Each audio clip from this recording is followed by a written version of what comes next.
नमस्कार दोस्तों, स्वागत है आपका हमारे इस वीडियो में। आज हम एक ऐसे विषय को लेकर आए हैं जो न केवल सिर्फ कानूनी दृष्टिकोण से बल्कि सामाजिक और मानसिक दृष्टिकोण से भी महत्व रखता है। यह विषय है पिता की संपत्ति में बेटी का अधिकार। जी हाँ, भारतीय संविधान समानता के अधिकार की बात करता है। अक्सर हमें सुनने को मिलता है कि बेटों को ही संपत्ति में हिस्सा मिलता है, लेकिन क्या आपको पता है कि 2005 में हुए हिंदू उत्तराधिकार अधिनियम के संशोधन ने बेटियों को भी उतना ही अधिकार दिया है जितना कि बेटों को मिलता है। क्या यह बदलाव समाज में वास्तविक रूप से स्वीकार किया गया है या अब भी इस पर विवाद होते हैं? इस वीडियो में हम आपको इस कानून के बारे में विस्तार से समझाएंगे, साथ ही यह भी जानेंगे कि यह बदलाव बेटियों के जीवन को कैसे प्रभावित कर रहा है। हम बात करेंगे कि बेटियों को संपत्ति में हिस्सा कैसे मिलता है, क्या कानूनी प्रक्रियाएं हैं और परिवारों में इसे लेकर क्या मानसिकता बनी हुई है। अगर आप भी जानना चाहते हैं कि बेटियों का पिता की संपत्ति में अधिकार किस तरह काम करता है तो इस वीडियो को अंत तक जरूर देखें। साथ ही अगर यह जानकारी किसी के लिए भी फायदेमंद हो तो इसे शेयर जरूर करें। चलिए जानते हैं। जब किसी घर में बेटी का जन्म होता है तो उसे लक्ष्मी का रूप माना जाता है, लेकिन जब उसके अधिकारों की बात आती है, खासकर संपत्ति के अधिकारों की, तो समाज में दोहरे मानदंड देखने को मिलते हैं। बेटियों को उनके हक से वंचित करने की प्रवृत्ति विशेष रूप से संपत्ति के मामले में अधिक देखी जाती है। कई लोग यह नहीं जानते हैं कि कानून में बेटियों को पिता की संपत्ति में क्या अधिकार दिया जाना चाहिए और किन परिस्थितियों में वे इस अधिकार से वंचित रह सकती हैं। भारत में बेटियों को संपत्ति में उनका अधिकार दिलाने के लिए कई महत्वपूर्ण कानून बनाए गए हैं। पहले इस संबंध में कोई स्पष्ट दिशा निर्देश नहीं थे जिससे बेटियों को संपत्ति में उचित अधिकार मिल पाता। 1956 में लागू हुए हिंदू उत्तराधिकार अधिनियम में 2005 में संशोधन करके बेटियों को पैतृक संपत्ति में बेटों के समान अधिकार दिए गए हैं। इस कानून के तहत बेटियों को पिता की संपत्ति पर वही अधिकार दिए गए हैं जो कि बेटों को मिलते हैं। पहले यह अधिकार केवल पुरुष उत्तराधिकारियों तक सीमित था, लेकिन 2005 में किए गए संशोधन के बाद इसे बेटियों तक भी बढ़ा दिया गया है। यह कानून सुनिश्चित करता है कि बेटियां भी अपने पिता की पैतृक संपत्ति में जन्म से अधिकार रखती हैं। हालांकि कुछ परिस्थितियों में बेटियां पिता की संपत्ति में अधिकार नहीं प्राप्त कर सकती। एक सामान्य स्थिति यह होती है कि पिता अपनी मृत्यु से पहले अपनी संपत्ति का वितरण कर चुके हों।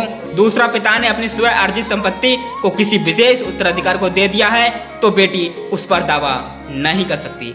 लेकिन यह स्थिति केवल स्वयं अर्जित संपत्ति पर लागू होती है। अगर संपत्ति पैतृक है यानी पिता को उनके पूर्वजों से मिलती है तो पिता इसे किसी एक उत्तराधिकार को नहीं दे सकते।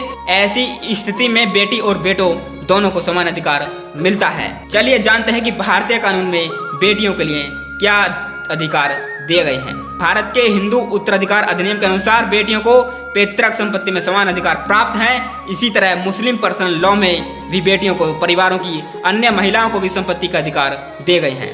पहले उत्तराधिकार कानून के तहत महिलाओं को केवल पति और ससुराल की पैतृक संपत्ति में अधिकार दिया जाता था, लेकिन अब वे अपने पिता की संपत्ति में भी समान अधिकार प्राप्त कर सकती हैं। 9 दिसंबर 2005 को हिंदू उत्तराधिकार अधिनियम 1956 की धारा 6 में संशोधन किया गया है, जिसके अनुसार यदि पिता 9 सितंबर 2005 तक जीवित थे तो बेटी भी उनकी संपत्ति में अधिकार प्राप्त कर सकती है। चलिए जानते हैं कि इसके बारे में सुप्रीम कोर्ट ने क्या निर्णय दिया है। 11 अगस्त 2020 को सुप्रीम कोर्ट ने विनीता शर्मा बनाम राकेश शर्मा SC 641 के मामले में इस ऐतिहासिक फैसले को सुनाया। इस फैसले में सुप्रीम कोर्ट की 3 न्यायाधीशों की पीठ ने स्पष्ट किया कि बेटी को जन्म से ही अपने पिता की पैतृक संपत्ति में अधिकार प्राप्त होते हैं। इस फैसले में कहा गया कि 2005 के संशोधन की तिथि पर पिता जीवित है या नहीं, यह बात अप्रासंगिक है। यानी बेटी अपने पिता की संपत्ति में जन्म से ही उत्तराधिकारी होती है और इस अधिकार का दावा वह 2005 के संशोधन की तिथि से ही कर सकती है। समाज में बेटियों को संपत्ति के अधिकारों को लेकर भले ही कई भ्रांतियां हों, लेकिन भारतीय कानून ने उनके हक को स्पष्ट कर दिया है। 2005 के संशोधन और 2020 के सुप्रीम कोर्ट के फैसले के बाद बेटियों को उनके अधिकारों से वंचित नहीं किया जा सकता। यह सुनिश्चित किया गया है कि बेटियों को भी अपने पिता की संपत्ति में उतना ही अधिकार मिलेगा जितना कि बेटों को मिलता है। इसके बावजूद समाज में जागरूकता की कमी के कारण कई बेटियां अब भी अधिकारों से वंचित रह जाती हैं। ऐसे में यह जरूरी है कि वे अपने कानूनी अधिकारों को समझें और अपने हक के लिए उचित कदम उठाएं। दोस्तों, इस वीडियो में हमने पिता की संपत्ति में बेटियों के अधिकारों के बारे में विस्तार से चर्चा की है। जैसा कि आपने देखा कि 2005 में हुए हिंदू उत्तराधिकार अधिनियम के संशोधन ने बेटियों को संपत्ति में समान अधिकार दिए हैं, लेकिन इसे लेकर समाज और परिवारों में आज भी कई भ्रांतियां बनी हुई हैं। संपत्ति का अधिकार से जुड़ी कानूनी प्रक्रिया को समझना बेहद जरूरी है और इस बदलाव को सही तरीके से लागू करने से न केवल बेटियों को न्याय मिलता है बल्कि समाज में समानता और समान अधिकारों का महत्व भी बढ़ता है। अगर आपके पास इस विषय से जुड़ा कोई सवाल है या अनुभव है तो कृपया हमें कमेंट में बताएं, हम आपके सवालों का इंतजार करेंगे। फिलहाल के लिए इस वीडियो में इतना ही, मिलते हैं।